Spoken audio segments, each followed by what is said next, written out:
Hello to everyone out there in YouTube land. Here we are again. We're going to have another little bit of a discussion with a topic today that does seem to affect a few people from time to time. It's a bit of a ticklish one, shall we say? And this is to do with fleas, a flea infestation in your carpets, which is not probably the best thing to have around the place, certainly not the most comfortable. So we're going to have a little bit of a topic of a discussion on that one today to see what we can or should do with them as well.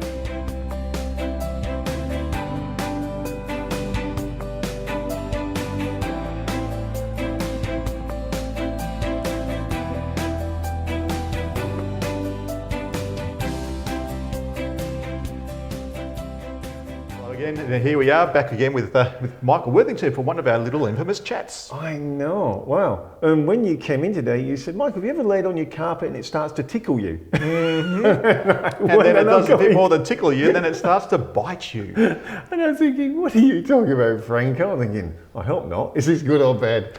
Yes, yeah, well, it's not exactly what you call a good thing. It's certainly not something I would want to have in my home with little things running through the carpet and jumping up and biting me, because they can be rather nasty. And flea infestation, what gets me about fleas, I suppose, well, the first thing is how rapidly they can spread. Yep. And you get a bit of an infestation in your home, and all of a sudden it's not just a couple of fleas here and there. There's thousands of little beggars running all over the place.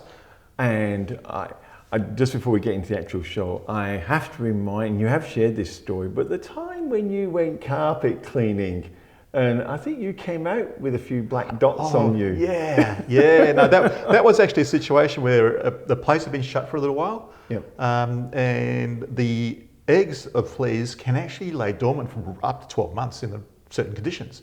Wow. And that's what had happened in this place here. I'd actually gone in there. And the tenants had vacated, and I'd actually been in the house just a week or two before, and I didn't have anything that sort of struck me. They had pets in the house, and that was fine.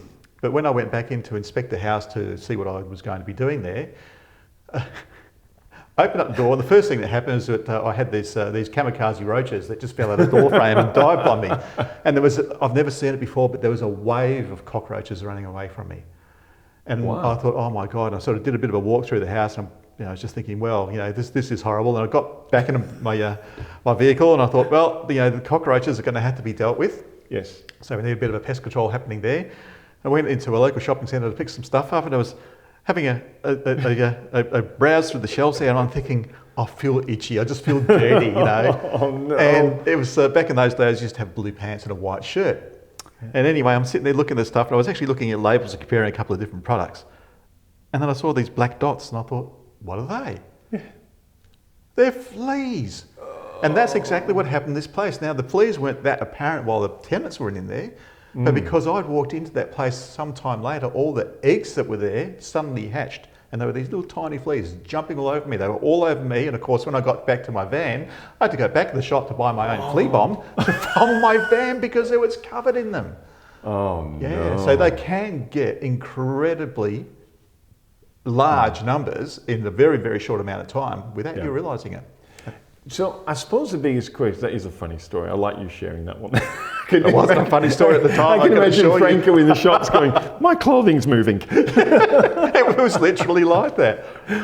But I suppose one of the biggest questions is someone's got fleas and get the carpet cleaner out. We'll get Franco out because he's got all the gear and come and clean these carpets and get rid of these fleas. Because you're using really hot water. Yeah. Will that get rid of them? Yes. To a point. We'll get rid of most of them. Right. But the problem is it's not going to be just in your carpets. It's going to be in upholstery, it's going to be in bedding, it's going to be in curtain. They're going to be everywhere, and your pet bedding as well in particular. Yes. They are going to be throughout the property. And I'm not talking about just inside the property either, I'm talking about outside the property as well.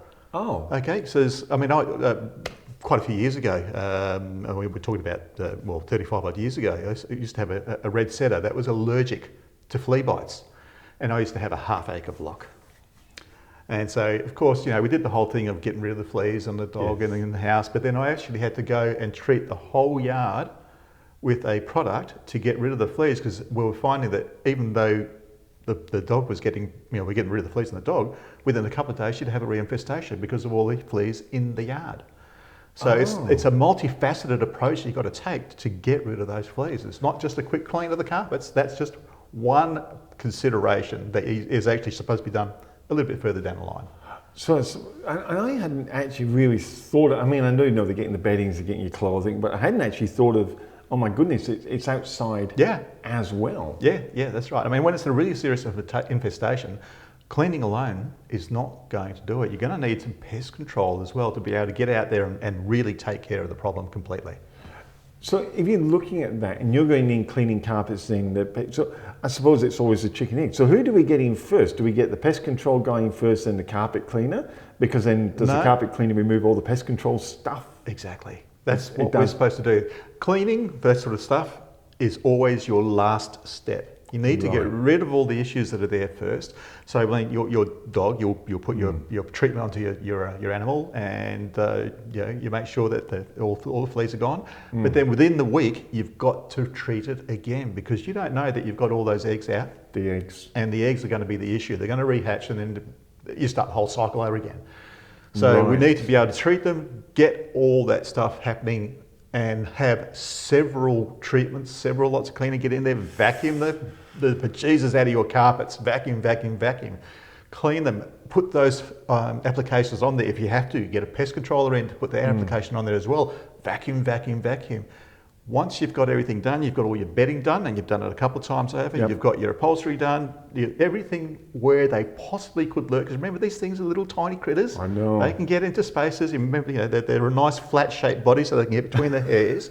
So they will infiltrate to all parts of your home. Wow. Which is why pest control is a really good idea when you've got to that level. And then as a last final step, you can then come in and do that clean, to then obviously get rid of those poisons. They are poisons after all. I mean, we have to vacate the property while the pest control's actually been done, because it's toxic.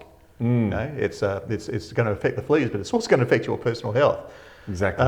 But you need that there to grab onto those hatchlings that come out a few days later, to nab those, and then we start worrying about the cleaning side of things. So it's pest control first, yeah, and do that a few times to really make sure everything's gone. So that's when you have a complete infestation. I know with a rental property here in Perth, at least, we have a pet bond that you do get. Right. And what you're supposed to do then is clean the carpets, because that'll get rid of the fleas and do what you have to do.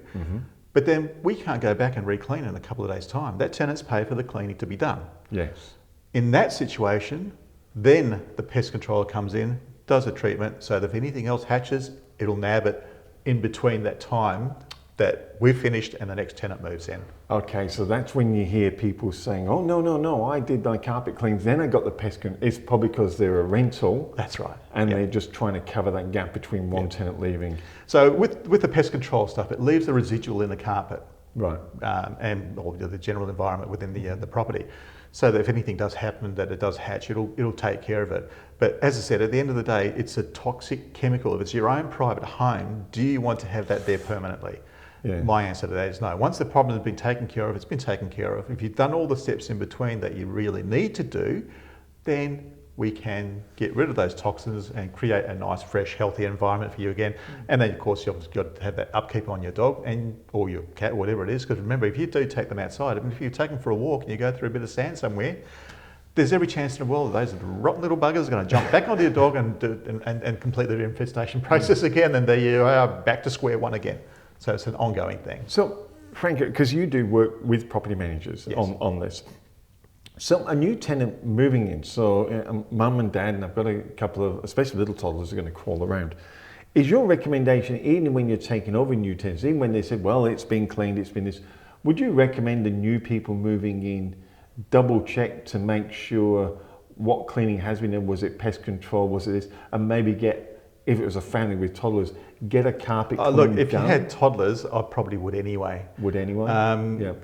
Let's face it, with a lot of rental properties, most people are really chasing the cheapest clean they can get.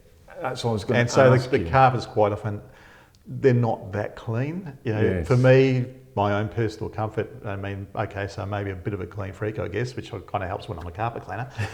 But if I was going to have small toddlers, the little kids crawling on the carpets, I want to make sure that they're 100% clean, and I would actually have my carpets cleaned, Yeah. regardless of whether anything else had been in there before. If they're brand new carpets, that's fine. But when you've got something that you don't know the history of, because you never know what might have been in the place before you got there. Yeah, True. and it's always just that a little bit of a safety aspect for your own family's health. Yeah. You're saying about the fleas getting little nooks and crannies. Now you do tile cleaning as well, but Yes. I do know some tiles get cracks around skirting boards and things can get under there. Yep. When you're cleaning your tiles, does that help get rid of fleas that are in those spots, or is it really getting grease and grime off? There's a bit of a catch-22 with that one, because Right. with a lot of modern houses, we have this wonderful MDF particle board. And we've had it happen a few times where someone's cheaped out and they haven't used a sealed product, and you get a little bit of moisture in there, and guess what happens? Or MDF just... Yeah, it swells up and then it's replacement territory. We've been caught out twice like that. We do tend to try to be fairly careful with it to try to minimise the moisture that goes anywhere near it. So we do clean right up to the edge, don't get me wrong. Yeah. But we try not to get moisture in underneath there, which of course, if there's anything lurking under there, the only way you're going to get that is by using a gaseous treatment, as we said, with a bomb type situation. Now with us, there's a lot of people who just go buy your flea bombs from the supermarket, and they work to a point.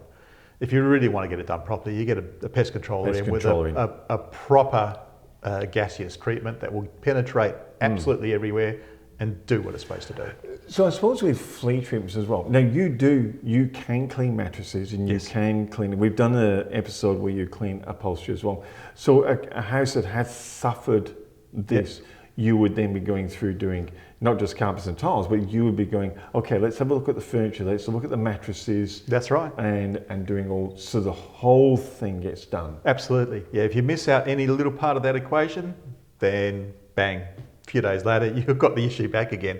It might not be quite as bad, but it can build up again. Yes. So if you really want to nail it, then you do the whole lot. It's an expensive process, I understand that. But what would you rather? Sitting there watching TV at night, getting bitten constantly. Little red marks going, where's this little red marks all over the place, and some people do have a reaction to them as well. Yes. Or step up and spend the money and do the processes to make sure that you've got a healthy environment. Now, in one of your other videos, you were talking about putting mattresses outside in the sun. Yes. So what does that actually do to that doesn't get rid of fleas, does it? That's that's more to do with your dust mites. Dust mites, that was it. Yeah. Yes. So your dust mites don't like sudden changes in temperature. Right. So if you strip everything off and put them out in the blazing sun, they're just going to go, okay? And the same even with teddies. Another thing you can do with those things there is you throw them in the freezer. They don't like that either. They go, freeze up. Give them a shake. Yeah, pretty much. And that's what it is. It's that sudden change in temperature. They're very sensitive to it, and they will just die. Right. Basically. So if you've got dust mites, which are different than fleas, and I think sometimes, even myself in the early days, I was thinking, oh, dust mites, fleas, they're kind of the same animal thing, but they're not, are they? No, dust mites are, if you want to put it, part of the spiders family, if you want. Right, oh, wonderful. Whereas your fleas are more insectile. Yeah. So they're two different things. Yeah. So with dust mites, because we talked about that as well, because you can get reactions and little horrible. Yeah, but those with the dust mites, it's not so much that they're coming along and biting you and things like that. It's more because they excrete, and it's their excreta that people have that sensitivity to, and then that will trigger off allergic reactions within the body. It's not the bite. Because they don't bite, they actually feed off skin scale. And to feed off the skin scale, it has to be broken down by particular moulds. So that's why I said carpets and dust mite actually don't go together that well. Right, okay. But carpets and upholstery, and particularly bedding, do go together very well. Yeah, okay. So the easiest way to do that, if you've got that stuff, get it outside in the sun or stick Teddy in the freezer. Stick Teddy in the freezer, yeah. Not sure how much you like of it, there you go. But in your journeys of a carpet cleaner, can you share with us a couple of stories? I know you have over the past, but there's some real horrors apart from going to the shop and realising your clothing's moving. Some horrors that you've gone in, or maybe you've gone in somewhere that this has looked worse, or maybe even the owners has panicked, but when you've got there, you've gone, actually, this is quite manageable, this is just a process to go through. As far as particularly with concern with fleas? No, because most of the time, most people do keep on top of it. Right. Okay, but you do have these days we've got the prevalence of pets coming inside, but a lot of houses have got a lot more tiling in there, so we don't have quite such a huge issue. But in older properties, especially properties with larger blocks, and they've got dogs that are coming in and out, that's where you do get a problem. But like I said, when it comes to that sort of situation, I work hand in hand with a chap who does pest control. Yeah. And we just work with each other to be able to get in there and manage the situation for them. But it's up to the owners to really take care of their pets as well. Yeah. Okay, because if the pet's the one that's creating the situation in the first place, well, then the pet's the thing that needs to be looked at most of all, because that's what's bringing it into the house. Don't stick Georgie in the freezer though. No, Fido probably won't like the freezer much at all. Look, you talked on some of your shows about different types of carpet. And are fleas attracted to any particular types of carpets that attract them better or less? No, because it's all to do with the animal. Oh. Okay. Okay. So the animal will come into the house and will bring the fleas into the house. So yeah, carpet fibres are carpet fibres, and they're just like hairs. So the fleas will travel quite nicely through any type of fibre at all. Okay. Remember, they don't eat anything off the fibre. They suck blood. That's their source of nutrient. Right. Okay. So it's only the animal, or when they get desperate and they get hungry because the animal's not around, it's you.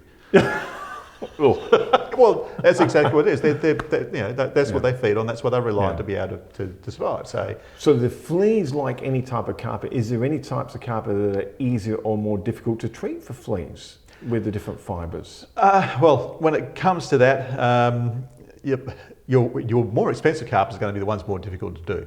Right. Okay, so it doesn't really matter which fibre it is, although you'll generally find that your polyesters or polypropylenes are not that heavier duty. Some of the new triexters are, right, and some of the nylons are, and certainly wool. And if you've got a woven wool carpet, then they become really difficult because there's such a tight weave.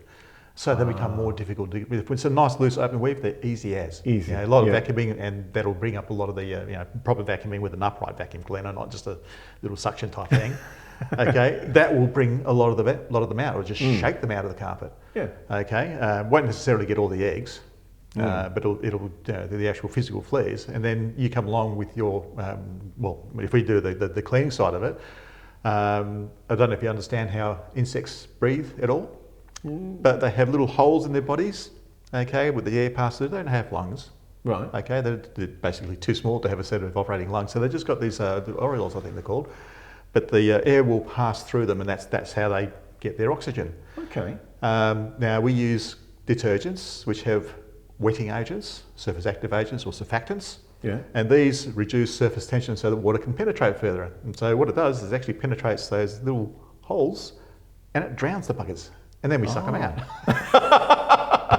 So yeah, just a detergent alone is actually going to be quite effective in getting rid of or killing off the fleas that are there. It doesn't kill off the eggs, yes, but it will kill off the fleas. The heat from especially we're using a truck mount system rather than a portable system, because portable systems, you're kind of limited. If you can get a portable system at sort of running around about a 60-degree mark, which by the time it gets to the carpet, it's hitting 40 degrees. My truck mount's running at around, I've got three different truck mounts, and they sort of vary between 110 and 130 degrees. Wow. From the machine. Which means onto the carpet, they're getting probably around about 70 to 80 degrees. But you ever tried putting 70-degree water onto your skin? No, thank you. It's not pleasant. No. And the flea doesn't find it very much more pleasant either. So, yeah, it'll cook them. The detergent doesn't get them, then the heat will. Right. Okay, so you'll get rid of pretty much most of your flea infestation in the carpet or upholstery when you're doing it that way. Okay. Yeah. That's incredible. So, on your journeys, we've talked about fleas. Are there any other pesky creatures that hang around that... Carpet beetles are another one that we do have around, and people say, oh, my carpet's disappearing from the walls and from edges of furniture, especially if you've got a foot of a piece of furniture and then the carpet starts disappearing. And it's going to be a wool carpet. Okay. And what they are is it's carpet beetle, or the carpet moth that will come in, and their larvae will sit there and go, nom, nom, nom, nom. Nice protein source. Wool is a protein. Yes. Okay, and they will actually start eating them. Okay, now a lot of times the carpet beetles will come in off cut flowers. So in springtime is when you get a high prevalence of these things coming into your house, and then they will destroy your carpet in no time flat. Sometimes you'll see little things hanging from the corners of your ceilings. Okay, yes. And if you got that, you've probably got a carpet moth sitting in there. So when you do have a pest control done for that situation, once again, there needs to be a professional pest controller. Yep. It's not just the carpets you treat, they've actually got to go up to the roof space and treat that as well. They'll be everywhere. Oh, really? Yeah, and they're real buggers. They can destroy it, and if they don't like your carpet, they won't chew on a synthetic carpet unless the carpet is absolutely filthy with a lot of food stuff, so protein sources. Then yeah, they'll chew on those fibres. Right. But otherwise, you'll start finding that your nice, beautiful, $2,000 leather jacket has now got big holes in it. Your wonderful boots that you thought were absolutely wonderful are not so wonderful anymore. Leather gloves, anything that's a protein source, they'll start chewing on it. How big are these little critters? A carpet beetle, you'll see, will probably be about that big.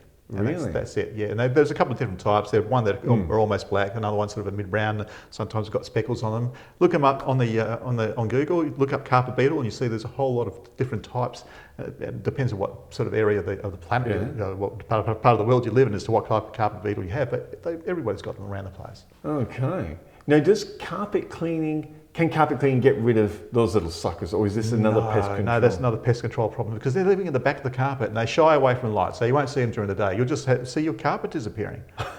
And you wonder what it is. But then if you lift up the back of the carpet, there's going to be these little things wriggling around underneath there. And they come out at night and feed on the carpet. Tufts at night time. Is that how they operate? Yeah. So even with the Sneaky hot little water, so even with the hot water stuff, it can't get those things. We can't, look, if we're drowning the back of the carpet with hot water, and we're actually doing damage to the carpet. So we're cleaning the fibres that are apparent. We're cleaning this, with the normal tufted carpet, you've had what's called the primary backing that your carpet tufts are literally sewed into. Yep. And then that's glued onto a secondary backing. Okay. Okay, if we're getting past that primary backing, we're creating damage.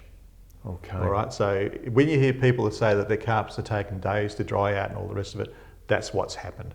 Because it gets right through to the back of that carpet, it can't dry out. There's no airflow underneath there. And then you get problems with mould development. So there's a lot of the dry cleaning companies that say that, you don't steam clean your carpets because you'll get mould and this, that and the other. If you have it improperly done, yes, there's a potential for it. If you do it properly, you have the right gear to do it with. And I mean, our gear costs us tens of thousands of dollars literally.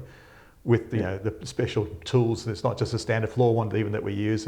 We use the one that's a little bit more efficient than your standard, because we're trying to minimise the amount of moisture we leave behind. Whilst moisture is great, it's also our enemy, our biggest enemy when it comes to the finished product. Yeah. So we've got to make sure that you have enough water to flush out efficiently to get rid of all the stuff that's lurking in the back of the carpet, but then leave it dry enough that it's not going to give you any further issues down the track. So one of the things you mentioned, so these little critters come out and eat the tufts of the carpet. But you guys, I mean, obviously the damage isn't too extensive, I don't know. But you can actually, if it's an expensive carpet, you guys can retuft or repair. So it depends on how far it's gone. If you've got it really early, then there's a potential for it, yes, that we can do a retuft or a repair. But like, I mean, my parents' place, they sort of hadn't been there for a couple of weeks. This is going back quite a few years now. Right. And I walked in the front door and it's like, Mum, you've got carpet beetle. She said, yeah, it's just started disappearing in the last week. And literally, I mean, they only had carpet in their formal lounge room. Yes. And almost complete perimeter of the house, or the lounge room rather, was already eaten away. And that was in a week. A week? Yeah. It was just did an enormous amount of damage within that period of time. They had a pretty serious infestation, so we got pest controls in straight away. Yep. And but the damage was done. And if I was going to sit there and retuff that carpet for that amount of damage there was, it was actually cheaper to replace it. Yeah. So it's like. So that's how fast these little critters move.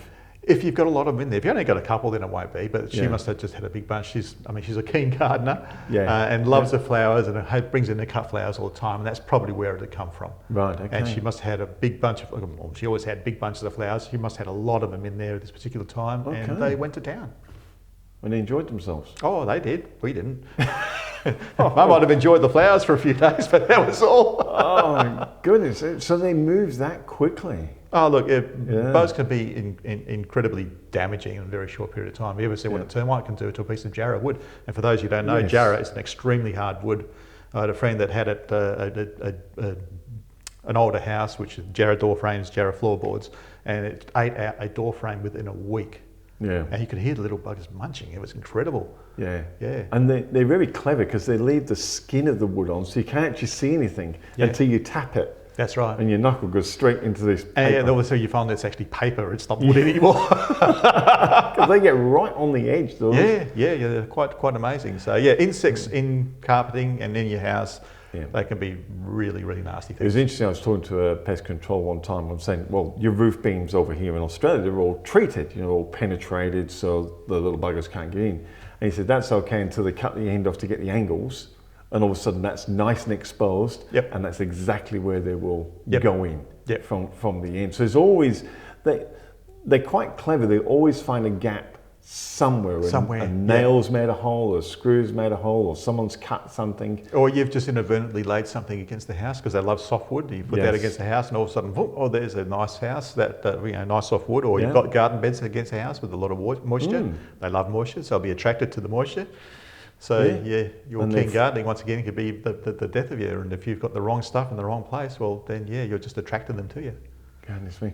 So this is 2020, and so as people watching your show, and you give lots of hints last time, what would be, if you're looking at 3 things for 2020 to look after your carpets, what's Franco's top 3 for 2020? Top 3, vacuum, vacuum, vacuum. How's that for your top 3? No, seriously, vacuum is actually the top of the list. Right. When it comes to anything at all, even when it comes to the fleas that we've been talking about today, you need to be able to vacuum effectively. And El Cheapo came up, pull along $60 suction cleaner is just not going to cut it. That might be fine for a hard floor, but not for a carpet. Okay, and once again for your upholstery as well, you need to vacuum it. I mean, the amount of times I do upholstery, and especially when I do mattresses, and you see that white powder coming out of it, and guess what? That white powder was skin once upon a time. And that's what the dust mites feed on. So you want to make sure you keep that down to a minimum. Okay, so it's vacuuming. If you have a spill on the carpet, the amount of people that say, oh, we'll just worry about it when the carpet cleaners come around. But we don't call a carpet cleaner for another 1 or 2 years, and you've got this stuff sitting there collecting and festering.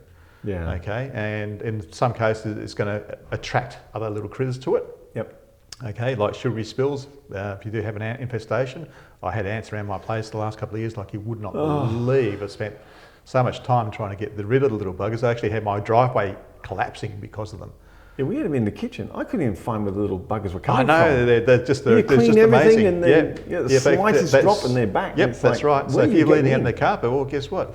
And the other thing is with that, and I have seen this several times, ants exude formic acid. So you know that ant smell that you get?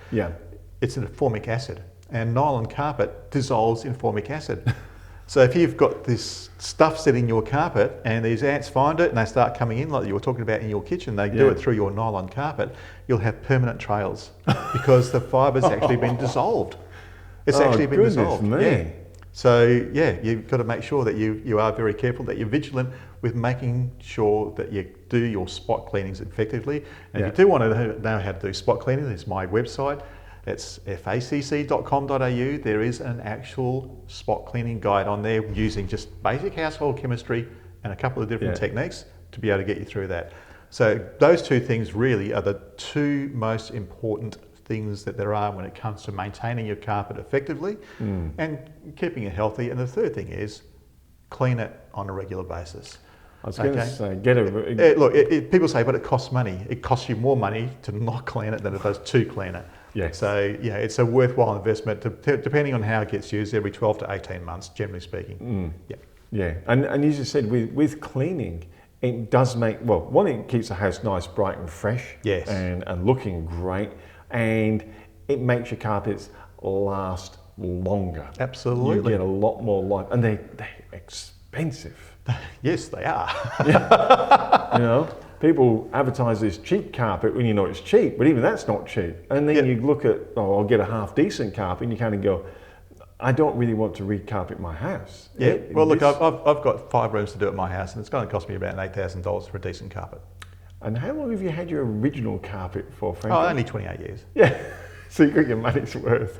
Well, look, you do vacuum it properly. Oh, absolutely. I use a commercial graded upright vacuum cleaner on it every time I vacuum, and it does get vacuumed once a week. I live in my house alone, Yeah. So it doesn't get a lot of traffic, but you'd be amazed at how much, even just on my own, that it picks up off the floor every week. Yeah. You just think there shouldn't be anything in there, but there is. Yeah.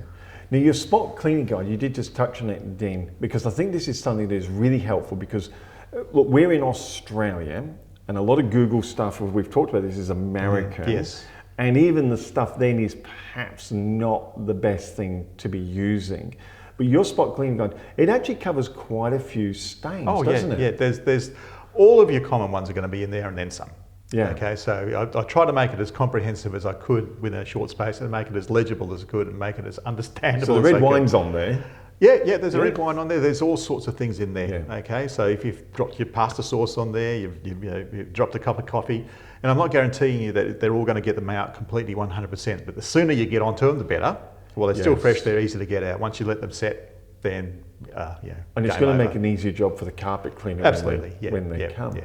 The other thing I like about your spot cleaning guide, you've tried to make it on things that people would normally have in their household cupboard, or very easy to just get from the supermarket. So it's not supermarket, or even go down to the local hardware store. You will be able to find this stuff everywhere really easily, and there's not a sprinkle of bicarb anywhere. No bicarb. No bicarb. Isn't that the magic formula? Oh, look, you hear it all over the place. Bicarb. It's wonderful. It's a great money earner for me. I can give you the tip right now. Wool carpet hates bicarb. It actually physically damages it. Yes. Okay, and even on nylon carpet, if it's an acid dye nylon, it can strip colour out of it. And it's also incredibly difficult once you've got it onto a wet carpet to get it back out of the carpet. The amount of times that people have called me up to re-dye the carpet, it's like, it's bicarb.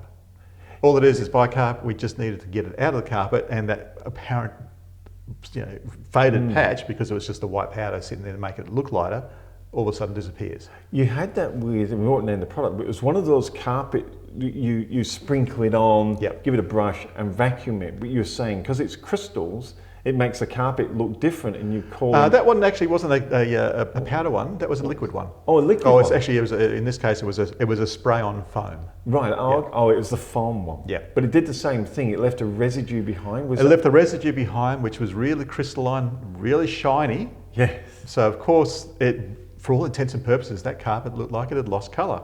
Yeah. And I went and had one look at it and went, I don't think so. Now I quoted that guy. I think it was about $500 and something odd dollars, $550 to fix the spot, to recolour it. And when I looked at it, and I thought, no, that doesn't look quite right to me. And all I did was got a little bit of water, dabbed it on there, and the colour came back again. So that's right. We have detergent residues. Just vacuumed the heck out of it, flushed it. Yep. And then we found the red wine stain was still there, treated the red wine stain, and the job was done. And it went from being a $550 job to $198. Yeah. The guy was absolutely stoked. I bet he was. Yeah, because he thought he was going to spend an extra $300. And $300. you got his red wine stain back again. Then you had to get out. Well, no, it's just been covered over by the shininess.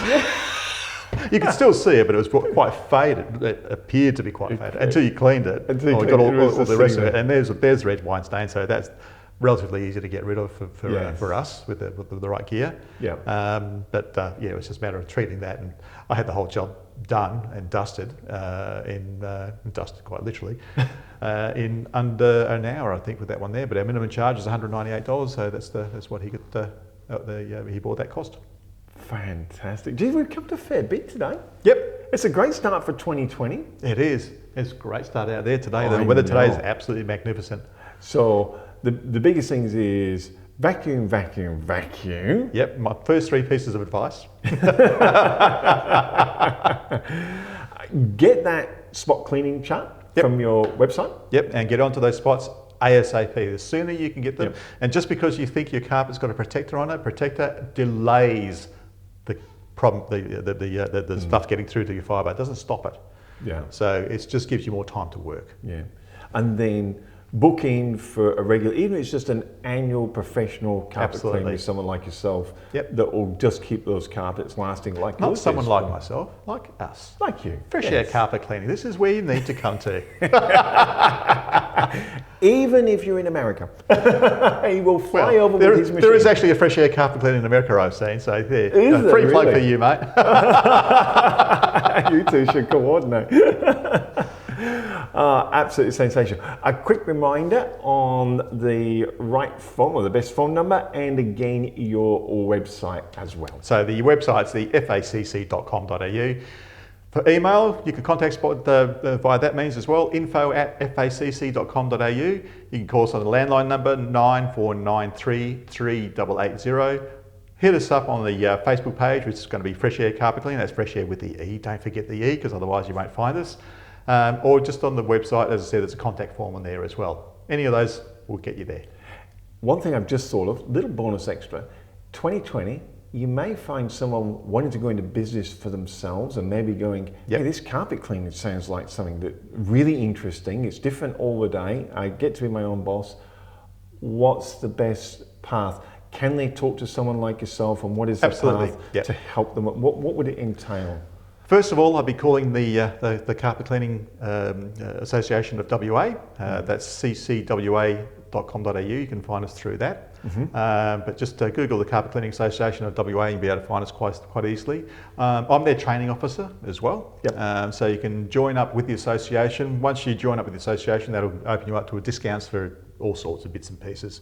So it'll help you to run your business, but you get a lot of advice, a bit of mentoring to get you through it as well. And then, as I said, you can access my training courses through Prio Training. So we can do all that and get you onto the right course rather than, I know a lot of people have gone out there and they just think, oh, well, carpet cleaning sounds like a good game. They've gone and bought a completely inappropriate machine. Spent a fortune on it. And I know quite a few of them that have had to then sell it because it just wasn't going to do what they needed, and then have to restart the whole thing again. So rather than doing that, come to us. We can help you with everything and get you on the right path. So as soon as, if someone's got an idea and got, this sounds like it could be for me, you're happy to give you a call, aren't you, Franco, and just talk them through some of the ideas, some of the pitfalls, the advantages of it, but how they can get on this right foot. Absolutely, and start off, like you said, on the right foot rather than starting off on the back foot, which is really not the best way to do it. And there's plenty of guys in the association that have been around for a long time. We've already made the mistakes, learned from our mistakes, because we didn't have training available when we first started out. A lot of the guys that are in there have been for 20 years plus. There's a lot of new guys in there as well. But the older guys are certainly there, more than willing to share their experiences, good and bad, so that you can actually get what you need. I think it's a great community that, even though you're all in business, it's a great community that you actually do help newbies come in, and you continue to help each other. I know everyone's in business, people say, why aren't you competitive? But you guys have got a really good community. Let's just build a strength for each other. And look, we're supportive of each other as well. I mean, there's quite often that we've got our own little Facebook page as well. If someone's got a problem with a job, they either ask for information, or if they can't do it, they can't cover it, they say, oh, look, we've got a job in X place, and is anybody there that can do it for us? And we'll get responses. So the customer ends up with a good experience as well, even though that person might not have been able to help them. Someone else has, and they've got a good service out of it, because to be in the association, you do need to actually pass a few bars. It's not just like, oh, I'm a carpet cleaner, let me at you. Okay, we do have those things that we need to have the new potential candidates to go through before they become a full member. They can join up as a probationary member, then they've got 12 months to continue these steps and get through to a full qualification. And so they get, and at the end of the day, it's all beneficial because they end up with a really good business. Absolutely, and that's what we're trying to do. We want to try to raise the bar of the industry to make sure that the people who are there are doing the right thing by their customers, because there's so many bad stories about the industry out there, and it's really quite upsetting at times when you see the stuff that gets done and people are charging for it. It's actually quite criminal in some cases, and I'm saying that with no tongue-in-cheek whatsoever. It is quite criminal in some cases. When you get to the point where you've got to replace a carpet, they've done that bad a job, it's criminal as far as I'm concerned.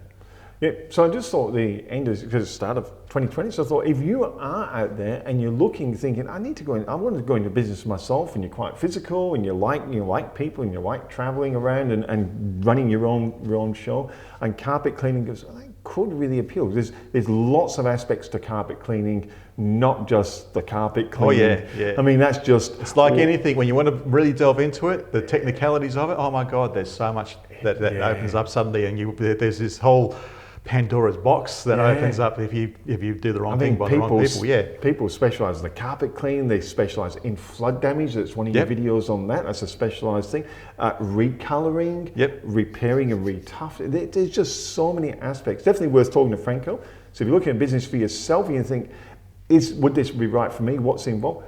Come and have a chat. Come and have a chat. After they talk to you, they'll be going, I didn't know there was so much in it. How much have you learned over the last couple of years? Oh, masses. Masses and masses.